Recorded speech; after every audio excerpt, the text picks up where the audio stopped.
Dallas Cowboys defensive end Demarcus Lawrence, center, laughs during a press conference at the Star in Frisco, Texas, Tuesday, April 9, 2019. Demarcus Lawrence may not be the highest-paid Dallas Cowboys player in history for long. It doesn't mean the club's best defensive end can't enjoy the distinction while it lasts.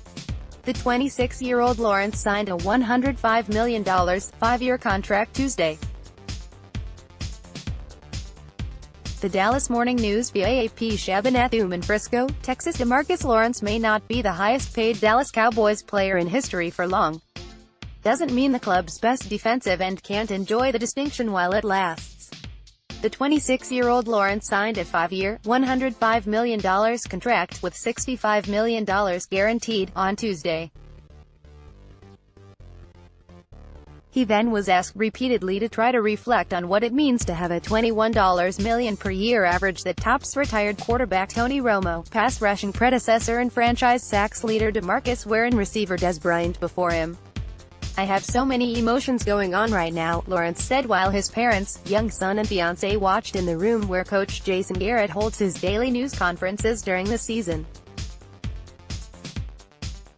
"It's hard for me to take it in.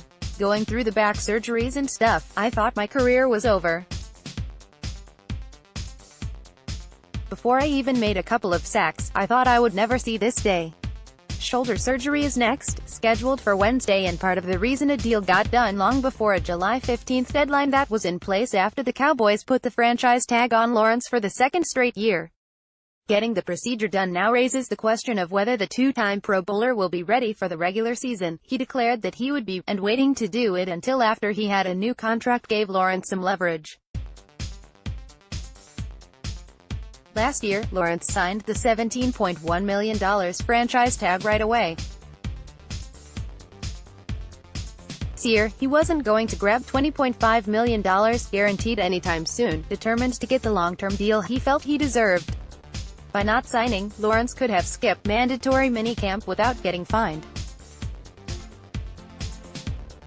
"We were getting to a point where we needed to make it happen," Executive Vice President of Personnel Stephen Jones said of the surgery, joined by Garrett at the news conference while owner Jerry Jones made an opening speech over the phone from NFL labor meetings. "I think DeMarcus was aware of that too. I mean, he loves to play the game. Certainly, having that looming out there was probably important for both of us to really push and make the push we did there to get it done." The Cowboys have several young stars with paydays coming, headlined by quarterback Dak Prescott. Stephen Jones wasn't shy in suggesting that Prescott is likely to replace Lawrence whenever he signs. Prescott is in the final year of a rookie deal that pays the fourth-round pick $2 million. That's more than 3 times Prescott's salary from the 2016 NFL Offensive Rookie of the Year's second Pro Bowl season in 2018. When you're getting ready to do a quarterback who is a franchise quarterback and already has put some serious skins on the wall like Doc has, no, he's probably not going to be there long, Stephen Jones said. But he can always say he held the mantle, albeit it might be a short time. 3 years into his career, Lawrence wasn't thinking about a big second contract. He had 9 career sacks at that point, 8 of them in his second season. The former Boise State player didn't have a sack as a rookie in 2014, and just won 2 years later as he battled those back issues, along with other ailments. Lawrence also had to serve a 4-game suspension for violating the ban on performance enhancers to start the 2016 season.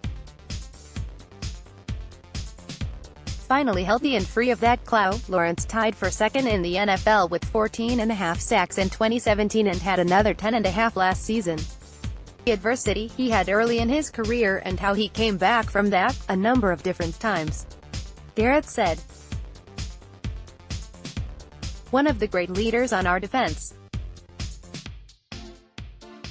who does things the right way, and certainly a cornerstone player who we want to be here for a long, long time." Jerry Jones recalled the criticism he took when the Cowboys traded up 13 spots to the second pick of the second round of the 2014 draft to take a player that we thought was the player left on the board that had the juice to get to the passer. "A lot of people thought we paid too much to get him," said Jones, who gave up his third-round pick that year.